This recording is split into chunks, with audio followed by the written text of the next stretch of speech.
আসসালামু আলাইকুম ওয়া রাহমাতুল্লাহি ওয়া বারাকাতুহু। আলহামদুলিল্লাহ আলহামদুলিল্লাহ নাহমাদুহু ওয়া নাস্তাঈনুহু ওয়া নাস্তাগফিরুহু ওয়া নাউযু বিল্লাহি মিন শুরুরি আনফুসিনা ওয়া মিন সাইয়্যাতি আমালিনা। من يهديه الله فلا مضل له ومن يضلل فلا هادي له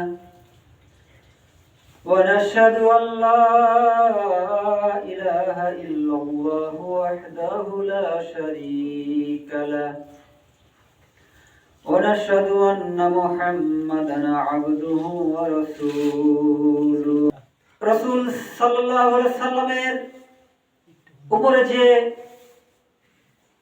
কোরআনুল কারীমকে নাযিল করেছেন, সেই কোরআনুল কারীমের মধ্যে যতগুলো সূরা রয়েছে, তার মধ্যে যতগুলো আয়াত রয়েছে, সূরা রয়েছে হচ্ছে 114টি, আয়াত রয়েছে 6236টি। এই আয়াতের ভিতরে আল্লাহ সুবহানাহু ওয়া তাআলা প্রত্যেকটি আয়াতের যে সারমর্ম, অর্থ, কি কারণে নাযিল করলেন, কি কারণে নাযিল করেছেন, এই অর্থগুলো আল্লাহ সুবহানাহু ওয়া তাআলা প্রত্যেকটি আয়াতের ভিতরে জানিয়ে দিয়েছেন রাসূল সাল্লাল্লাহু আলাইহি সাল্লামের মাধ্যমে।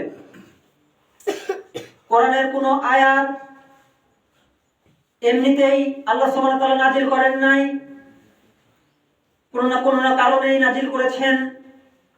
তার মধ্যে আল্লাহ সুবহানাহু ওয়া তাআলা তার পবিত্র কোরআনুল কারীমের সূরাতুল কাউসারের যে আয়াতটি নাযিল করেছেন, এই সূরা কাউসারের ভিতরে 3টি আয়াত রয়েছে। এই 3টি আয়াতের ভিতরে অনেক ফজিলত এর অর্থ আল্লাহ রাসূল সাল্লাল্লাহু আলাইহি ওয়াসাল্লাম বর্ণনা করেছেন, তার সাহাবীদের থেকে আমরা পেয়েছি। এরপরে কিছু কথা বলবো এবং শুনবো ইনশাআল্লাহুল আজিজ।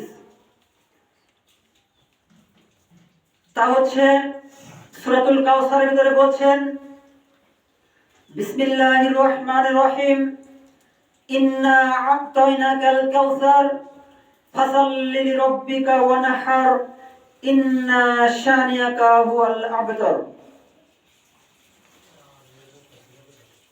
আল্লাহ সুবহানাহু ওয়া তাআলা রাসূল সাল্লাল্লাহু আলাইহি সাল্লামের উপরে এই 3টি আয়াত যখন নাযিল করলেন, কোন সময় করলেন, কি কারণে করলেন, এই বিস্তারিত আপনাদের সামনে তুলে ধরবো ইনশাআল্লাহ। রাসূল সাল্লাল্লাহু আলাইহি সাল্লামের সর্বপ্রথম যে আয়াতটি নাযিল হয়েছে, ইন্না আ'তাইনাকাল কাউসার, এই আয়াতটি যখন নাযিল হলেন, রাসূল সাল্লাল্লাহু আলাইহি সাল্লাম তখন এমন অবস্থায় ছিলেন, যা তন্দ্রা অবস্থায় ছিলেন। তিনি ঘুমে আসেন নাই এবং চোখ বুজে রয়েছেন এবং ঘুম ঘুম ভাব এমন অবস্থায় শুয়ে রয়েছেন। এমন অবস্থায় হাদিসটি বর্ণনা করেছেন ইবনে উমর থেকে বর্ণিত। তিনি বলছেন, রাসূল সাল্লাল্লাহু আলাইহি ওয়াসাল্লাম যখন তন্দ্রা অবস্থায় ছিলেন, এমন অবস্থায় হাসতে হাসতে জাগ্রত হয়ে বলছেন, অথবা জিজ্ঞাসা করছেন সাহাবীরা যে আপনার হাসির কারণ কি। তখন রাসূল সাল্লাল্লাহু আলাইহি সাল্লাম হাসতে হাসতে বলছেন, এই মুহূর্তে আমার কাছে একটি কোরআনের আয়াত নাযিল হয়েছে, তা হচ্ছে সূরাতুল কাউসার।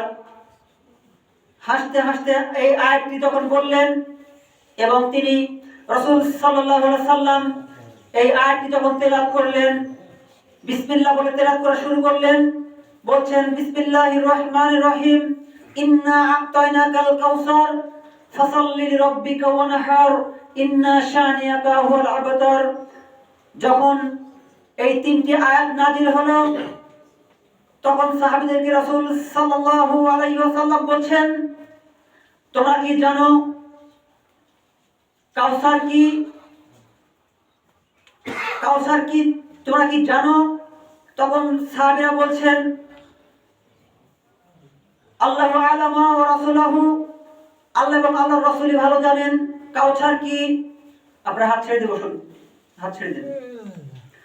কাউসার একমাত্র আল্লাহ সুবহানাহু ওয়া তাআলা এবং আল্লাহ তার রাসূলই ভালো জানেন। তখন রাসূল সাল্লাল্লাহু আলাইহি ওয়াসাল্লাম বলছেন, এই মুহূর্তে যে আমি তন্দ্রা অবস্থায় ছিলাম, আল্লাহ সুবহানাহু ওয়া তাআলা আমার উপরে সূরাতুল কাউসার নাযিল করেছেন। তা হচ্ছে সূরাতুল কাউসার জান্নাতের একটি নদী। সুবহানাল্লাহ। যা আল্লাহ সুবহানাহু ওয়া তাআলা আমাকে দান করেছেন। তা বলতে বলতে হাদিসটি বর্ণনা করছেন আনাস ইবনে মালিক থেকে বর্ণিত। তিনি বলছেন, এই হাদিসটি পাবেন সহিহ মুসলিমের 300 নম্বর হাদিস, আবু দাউদের 110 নম্বর হাদিস, নাসাইর 553 নম্বর হাদিস, 33 নম্বর হাদিস। এই হাদিসের ভিতরে বর্ণিত করা হয়েছে যে রাসূল সাল্লাল্লাহু আলাইহি সাল্লাম বলছেন, জান্নাতে আমাকে একটি নদী দান করা হয়েছে, তার নাম হচ্ছে কাউসার। আমরা যে বলি হাউস কাউসার, হাউসটা এক কথা এক জিনিস আর কাউসার আরেক জিনিস। কাউসার হচ্ছে জান্নাতি নদী। এই জান্নাতি নদীর পানি সরবরাহ করে, জান্নাতের পানি, এই নদীর পানি সরবরাহ করে কাউসারে ঢালা হবে। এর নাম হচ্ছে হাউস কাউসার।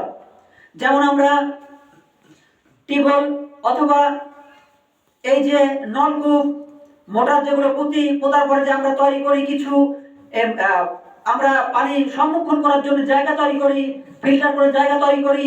এরকম ভাবে আল্লাহ সুবহানাহু ওয়া তাআলা কাউসার এক জিনিস আর হাউস আরেক জিনিস। কাউসারের পানি নিয়ে গিয়ে হাউজে ঢালা হবে, দুই জিনিস। রাসূল সাল্লাল্লাহু আলাইহি সাল্লাম বলছেন যে আমাকে যখন আল্লাহ সুবহানাহু ওয়া তাআলা জান্নাতে এই কাউসার দান করেছেন, দান করার পরে সেই কাউসারের ধারে কাছে রাসূল সাল্লাল্লাহু আলাইহি সাল্লামকে যখন নিয়ে যাওয়া হলো, জান্নাতে যখন জিবরাইল আলাইহিস সালাম রাসূল সাল্লাল্লাহু আলাইহি সাল্লামকে নিয়ে গেলেন, জান্নাতের কাছে যখন নিয়ে যাওয়ার পরে বলছেন, যখন তাকে জান্নাত দেখানো হলো, দেখানোর পরে বলছেন, এই যে জান্নাতের পাশ দিয়ে যে নদী বয়ে গেছে, এটা কি? রাসূল সাল্লাল্লাহু আলাইহি সাল্লামকে তখন জিবরাইল সালাম বলছেন, এটাই হচ্ছে হাউস কাউসার, এটা হচ্ছে আপনার কাউসার। এই নদী আপনাকে, জান্নাতের নদী আপনাকে দান করা হয়েছে। সুবহানাল্লাহ। যেই নদীর পানিগুলো, আমাদের দেশের নদীগুলো পানিগুলো আজ যখন বাঁধা হয়, এক পাশ থেকে ঝলকানি এসে পানির আরেক পাশ থেকে ভেঙে ফেলে দেয়। আর জান্নাতের যে কাউসারের যে নদী রয়েছে, রাসূল সাল্লাল্লাহু আলাইহি সাল্লাম বলছেন, হাদিসটি বর্ণনা করেছেন আনাস থেকে বর্ণিত। তিনি বলছেন যে এই হাউজের যে নদীর ধারগুলো বাঁধা হয়েছে, সেই ধারগুলো বাঁধা হয়েছে স্বর্ণ দিয়ে। সুবহানাল্লাহ। দেখুন আমাদের জন্য কত নিয়ামত রেখেছে আল্লাহ সুবহানাহু ওয়া তাআলা।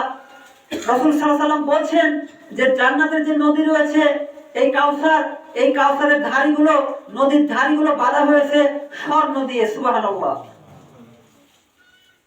আর যে পানিগুলো প্রবাহিত হচ্ছে, নদীর নিচ দিয়ে যে পানিগুলো যাচ্ছে, সেই নিচ দিয়ে মণিমুক্তা দিয়ে তৈরি করা হয়েছে, বাঁধাই করা হয়েছে, মণিমুক্তার উপর দিয়ে পানি প্রবাহিত হচ্ছে। সুবহানাল্লাহ। তাহলে জান্নাতে কত কিছু নিয়ামত লুকিয়ে রয়েছে। এই দুই দিনকার দুনিয়া, ক্ষণস্থায়ী দুনিয়া, এই দুনিয়াতে আমরা যে অর্থের লোভে, ক্ষমতার লোভে মানুষের সাথে দ্বন্দ্ব করি, দ্বন্দ্ব করে আমার চরিত্রতে কালি লাগা দিই, আমার স্ট্যাটাস নষ্ট করে দিই। আমার মানুষের সাথে যখন দেখা হয়, তখন আমার মানুষ আমাকে সম্মান করে না, মানুষ আমাকে সালাম দেয় না, মানুষ আমার সাথে কথা বলতে চায় না। মানুষের সাথে আমার যখন সাক্ষাৎ হয়, তখন আমি মাথা নিচু করে, আমাকে যখন দেখে মানুষ মাথা নিচু করে চলে যায়। তাহলে আমার মানুষের মানুষত্ব থাকলো কি? যদি আমার মানুষ আমাকে সম্মান করে, মানুষ যখন আমাকে দেখবে, হাসি মুখে সালাম দিবে, সালাম বিনিময় করবে, আমার খোঁজ খবর নিবে, যে ভাই কি, চাচা কি, বাবা কি, খালু, যেই যাই হোক বলুক না কেন, বলবে, দেখা হলে সাক্ষাৎ হলে সালাম দিয়ে বলবে যে আপনার শরীর সুস্থ ভালো রয়েছে, আপনার পরিবার কেমন রয়েছে, আপনি কেমন আছেন, এই কথা যেন আপনাকে বলতে পারে, এই কথা যেন আপনাকে বলে, এটাই আপনার জীবনের জন্য তৈরি করে নিন। আখিরাত তো অনেক, আখিরাত কোনো শেষের কথা নাই, আখিরাত কোনোদিন শেষ হবে না। আর এই দুনিয়া তো ক্ষণস্থায়ী দুনিয়া, এই আছেন এই নেই।